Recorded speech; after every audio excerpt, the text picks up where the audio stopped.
Hello students, चलो question देखते हैं। Displacement current and conduction current से रिलेटेड क्वेश्चन है। एक पैरेलल प्लेट कैपेसिटर है, ठीक है, और उसका इस प्लेट जो है सर्कुलर है और सर्कुलर प्लेट का जो रेडियस है वो गिवन है। अब कैपेसिटर को एसी सोर्स से है ना कनेक्ट किया जाता है, कितना वोल्ट, तो 200 वोल्ट से, ठीक है। अब एंगुलर फ्रीक्वेंसी जो है ओमेगा दिया हुआ है 200 रेडियन पर सेकंड।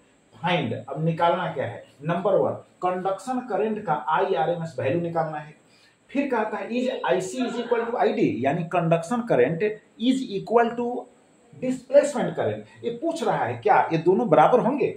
फिर उसके बाद है थर्ड में ID यानी पीक वैल्यू, डिस्प्लेसमेंट करंट का पीक वैल्यू फाइंड आउट करना है। तो देखो given R is equal to 10 centimetre 0.1 metre हो गया, C दिया हुआ है, कैपेसिटेंस ओमेगा दिया हुआ है। अब फर्स्ट में है IRMS निकालना है कंडक्शन करंट का, तो ओम्स लॉ लगा देंगे, तो VRMS बाई होगा effective resistance, that is capacitive, है ना, कैपेसिटिव रिएक्टेंस उसको कहते हैं। तो XC का वैल्यू होता है 1/ओमेगा C, तो ओमेगा से टर्न होकर ऊपर लिखा जाएगा। अब VRMS क्वेश्चन में दिया हुआ है, देख लो यहाँ पर 200 वोल्ट दिया हुआ है, ओमेगा यहाँ दिया हुआ है, C कैपेसिटेंस दिया, पुट कर दोगे तो निकल जाएगा IRMS। क्लियर। और नेक्स्ट जो होगा यस लिख देना है, क्योंकि displacement current is equal to होता है कंडक्शन करंट।